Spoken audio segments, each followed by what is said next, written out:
Гражданин и начальник. Разговор с теми, кто принимает и исполняет решения. Как изменились пенсии и социальные выплаты в 2023 году? Будут ли они проиндексированы в следующем? И когда ждать пенсионную реформу в республике? Об этом подробнее будем говорить сегодня в студии с Денисом Гулария, председателем Пенсионного фонда. Приветствую. Мы рады вас видеть в нашей студии. Спасибо, что время находите. В течение года. Взаимно.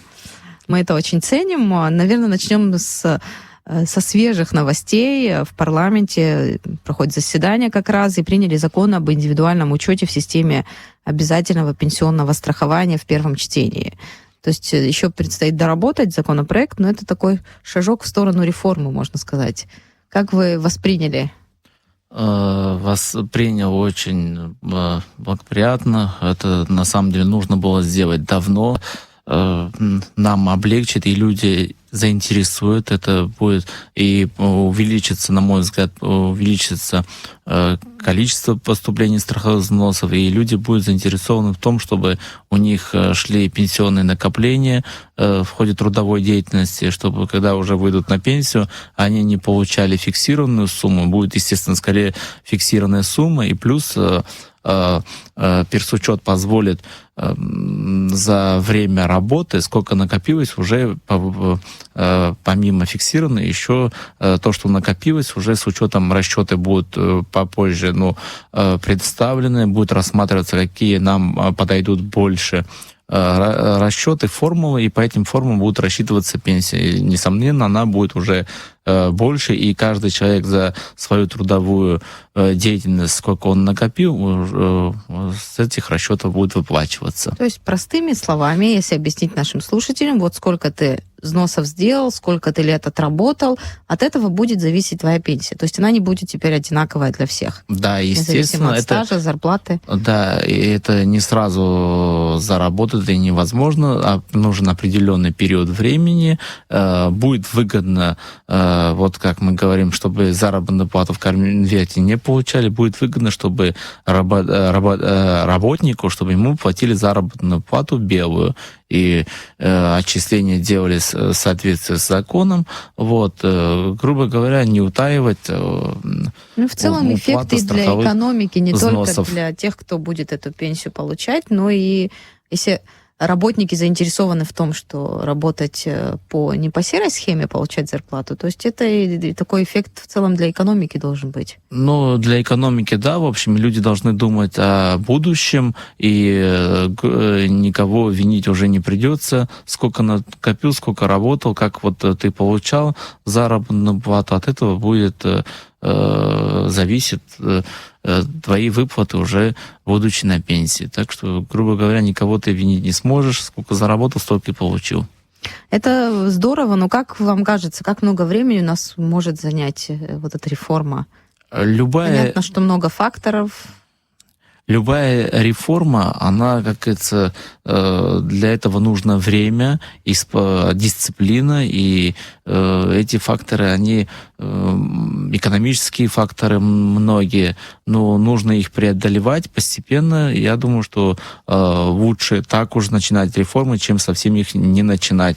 Если мы это уже, допустим, 10 лет тому смогли бы наладить, было бы сейчас намного лучше. Но учитывая, что у нас мы сейчас начинаем, надеюсь, что мы многие ошибки не повторим, и будем учиться, и будем развиваться. В любом случае, это очень позитивно.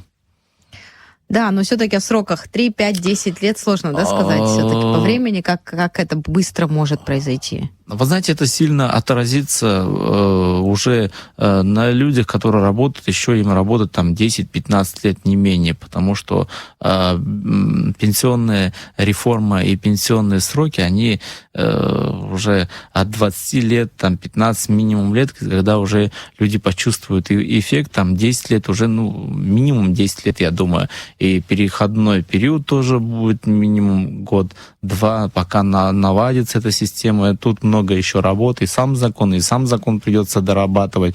к этому закону персучета, он пока один, но там нужно будет законы еще другие принимать о пенсионном обеспечении, как назначать, выплаты, там, все пошагово, как все это должно работать, все нужно будет расписывать в законе, а не как сейчас у нас все отдельно и по каждому закону. А в целом, если говорить о количестве получателей пенсии и пособий в республике, какая картина на 2023 год, на конец года? Вы знаете, мы формируем, когда бюджет, парламент рассмотрел, у нас количество, мы просчитываем на сегодняшний день около 47 с лишним тысяч человек. У нас после перерегистрация у нас проходила 3 месяца. Март, апрель, май. По май месяц у нас значительное количество уменьшилось получателей с перерегистрации. К сожалению, хотелось бы это количество, чтобы люди вовремя регистрировали все как положено, и вот такого резкого скачка в количестве получателей не было.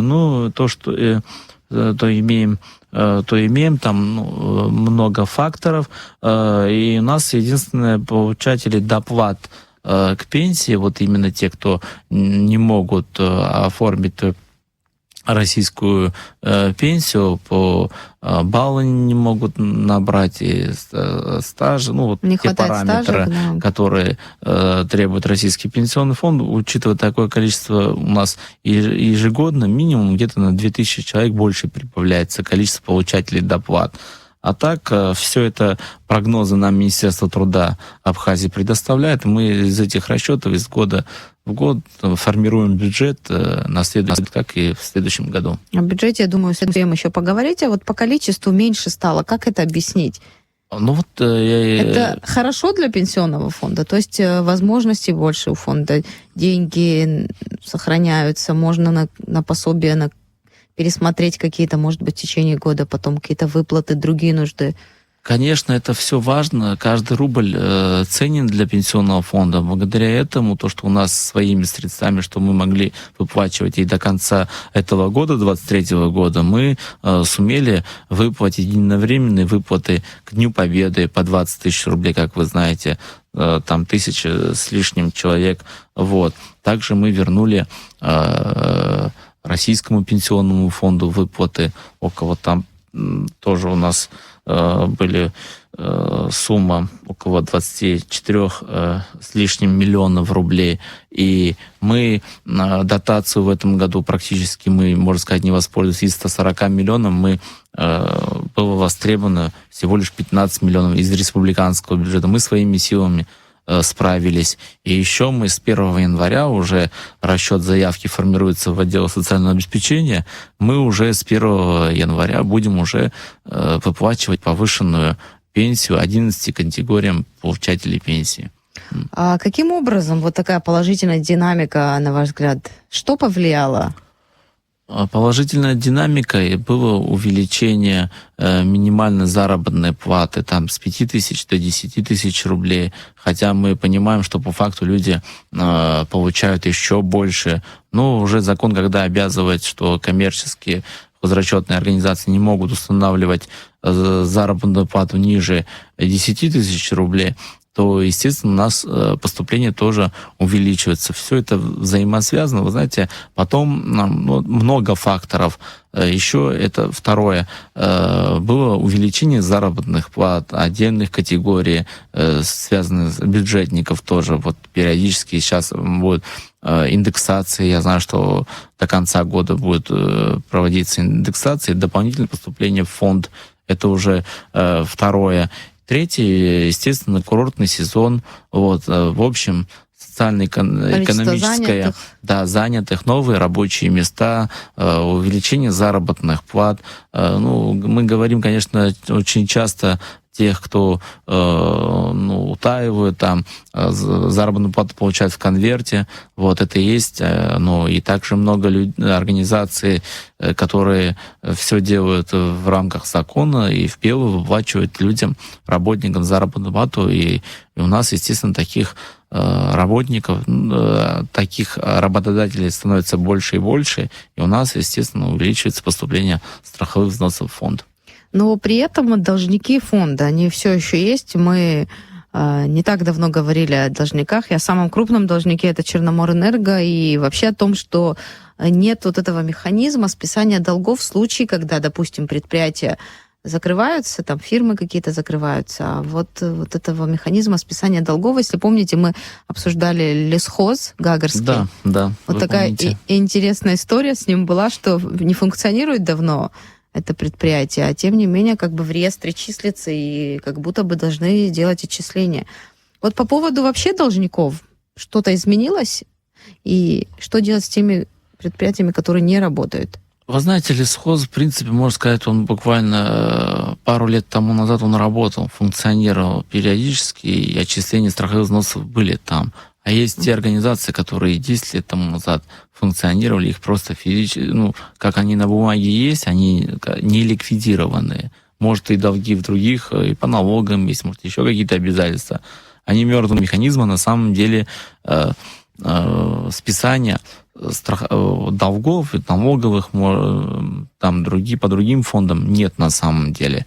И за это они, как говорится, мертвым грузом, и я бы не сказал, что как снежным комом, они накапливаются, имеют место. Черноморэнерго тоже начал текущие нам платить. Железная дорога, у нас ситуация изменилась намного в лучшую сторону, они погашают и грубо говоря, с одной стороны, это может и хорошо, что механизм списания нету, что они будут свои, рано или поздно им придется платить эти долги.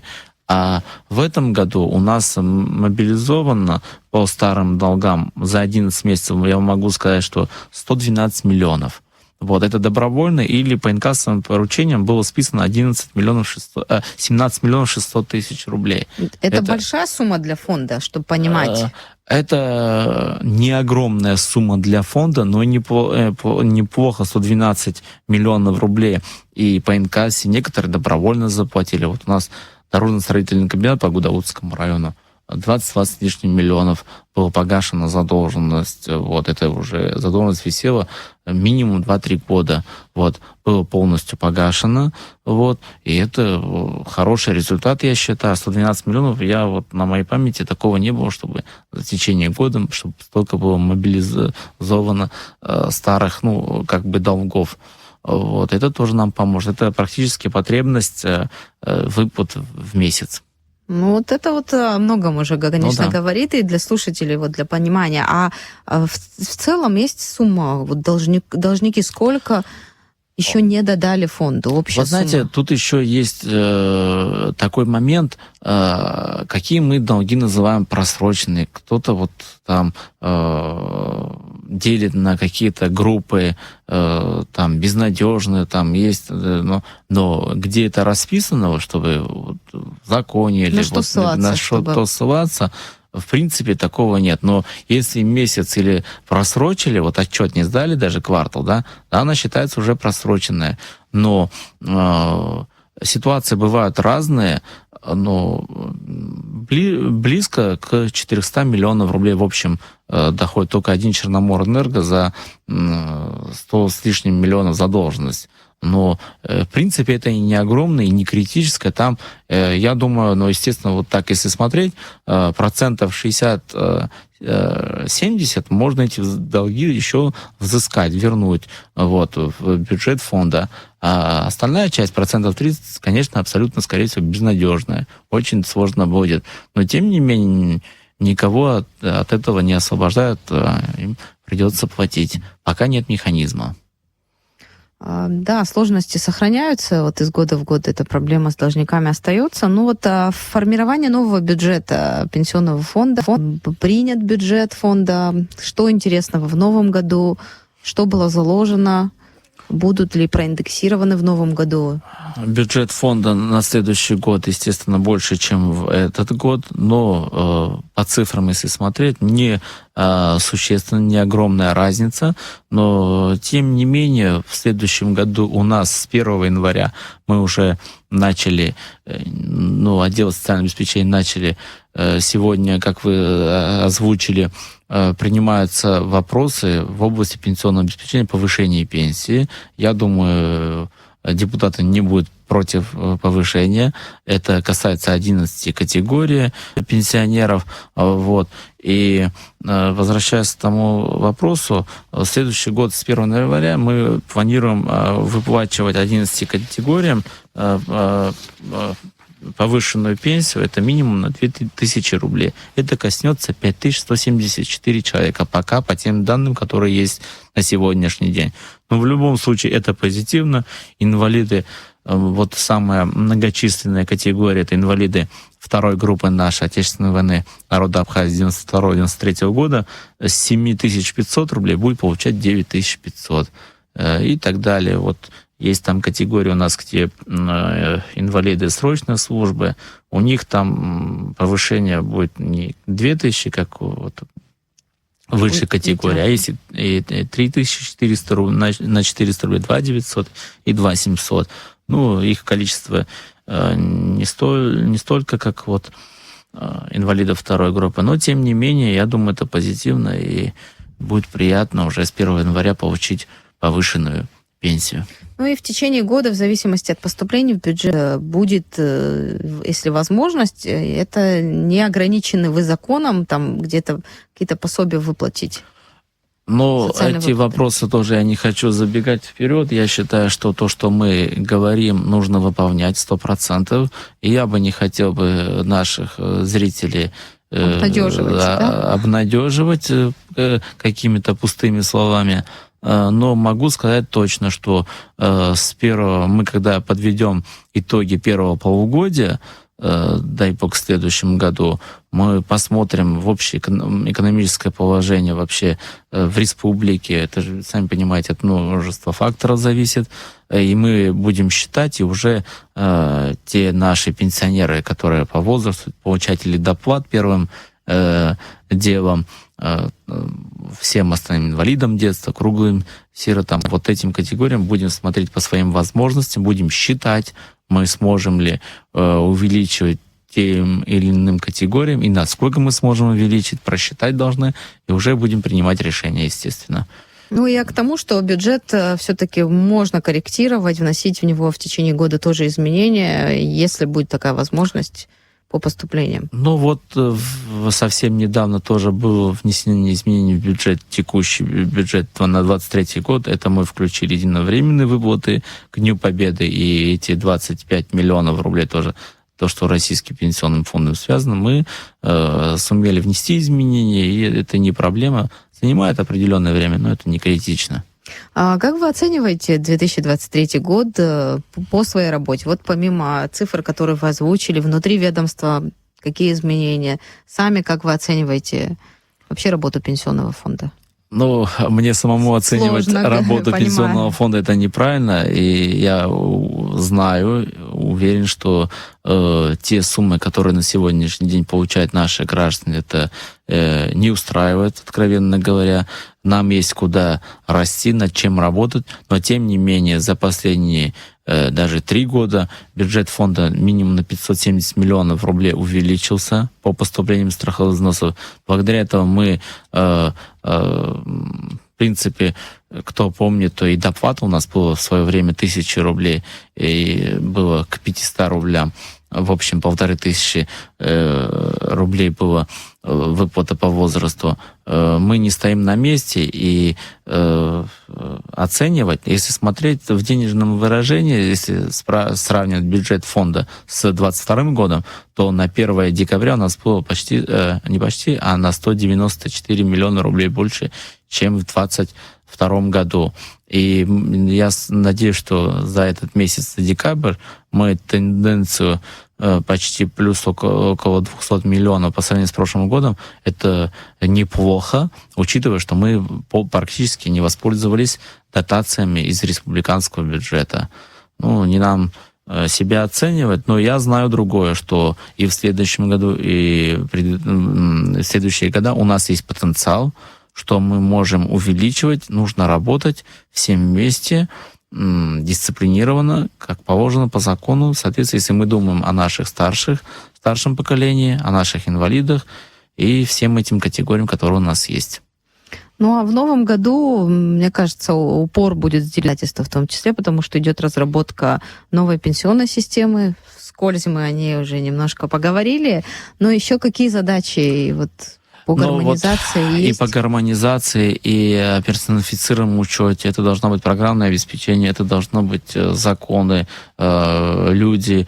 И я думаю, там вопросы коснутся и по назначению пенсии в будущем. Скорее всего, это будет, я думаю, что правильнее будет заниматься будет пенсионный фонд. С кого спрашивают ответственность. Это к этим всем реформам должен готовиться и сам пенсионный фонд. Это как непросто, но готовиться нужно. Реформа на бумаге, да? Ну, конечно, нужно развиваться. Я бы не хотел озвучить, но мысль такая пришла. Реформа, когда некоторые представляют, реформа, все хорошо. Нет, это очень много корректировок, изменений, дорабатывается. Приходится резать. Да, дорабатываться будет все время. Я думаю, мы сможем это все осилить. Ну, у нас все получится.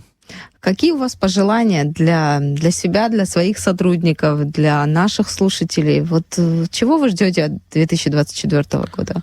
В 2024 году я хочу пожелать всем нашим гражданам мира, благополучия и процветания. Я думаю, это входит все, что мы хотим. Все, о чем может человек мечтать. А самое запоминающееся, да, в вашей работе, вот в общественной жизни страны в 2023 году, что в памяти осталось? Какое важное событие произошло? Может быть, в работе вот кардинально что-то вот поменялось, запомнилось? Чем запомнился 2023? Знаете, я вот в 2023 году самое главное, ничего негативного вспомнить не могу. Вот. А из позитивного, я думаю, много чего. Вот. И, в общем, хорошее настроение и рабочее, коллективе тоже здоровое. Ничего такого, чтобы я вспомнил плохого не могу. Ну, отсутствие плохих новостей. Уже неплохо, да. А так ярко выражено что-то, я вам не могу ничего вспомнить. Ну, некоторые наши гости вспоминают события, новость о том, что заработает аэропорт. Ну, это бесспорно такие. Это новости, конечно, мы с нетерпением ждем. И когда заработает аэропорт, у нас будет дополнительный плательщик страховых взносов. И сейчас уплачивается страховые взносы. Естественно, это несоизмеримое количество и работников, и заработных плат будет. И это для удобства для наших граждан или гостей. Это будет очень большой шаг и большое дело. Конечно, мы это ждем с нетерпением. А новость, конечно, вот вы мне напомнили. Ну, я думаю, еще другие новости позитивные. И сама турсфера, ее развитие, это влияет на вашу работу в том числе. Да, 100%, естественно. А пенсионная реформа, о которой мы с вами успели поговорить, как вы думаете, как ее воспримут люди? Думают ли люди так далеко о пенсии, когда речь идет вот о том, чтобы по серой схеме получить больше, или же по белому работать, чтобы потом, когда-то в старости... Вот мы психологически к этому готовы, вот к таким реформам? Вы знаете, те, кто работают и на сегодняшний день стараются, они скрупулезно относятся к своим и финансам, и контролируют. Вот им это на самом деле от многих слышу, что самое интересное, независимо от возраста, уже взрослые, уже даже от многих людей, пенсионеров, будущих пенсионеров уже, которые работают, продолжают трудовую деятельность, и от них даже слышу, вот здорово, волнует. Я платила там, у меня была всегда белая зарплата, отчисление, как на мне это отразится? К сожалению, на таких людях уже, которые вышли на пенсию, это практически не отразится, но тем не менее, я не могу сказать, что это полностью не отразится. Вот в течение вот следующего года у нас у фонда будет возможность увеличить пенсию. Естественно, все попадут под это увеличение, и независимо, какие отчисления они делали. Но это в будущем те, кто считает, но многие положительно воспринимают, но те, кто не думает о том, что ему сейчас 20-25 лет человеку, и когда эта пенсия будет там через какое огромное количество времени, если он так будет думать, ну, это не совсем правильно. Я думаю, стоит задуматься.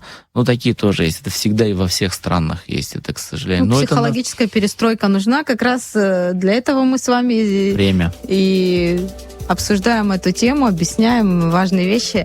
Спасибо. Вам спасибо. Спасибо, что в течение года приходите к нам, объясняете очень интересные комментарии, важную информацию доносим до наших слушателей, с вашей помощью в том числе. Спасибо вам. А я напомню нашим слушателям о том, как изменились пенсии и социальные выплаты в 2023 году, будут ли они проиндексированы в следующем, рассказал Денис Гулария, председатель Пенсионного фонда. Актуальный разговор и поиск решений в студии «Радио Спутник Абхазия».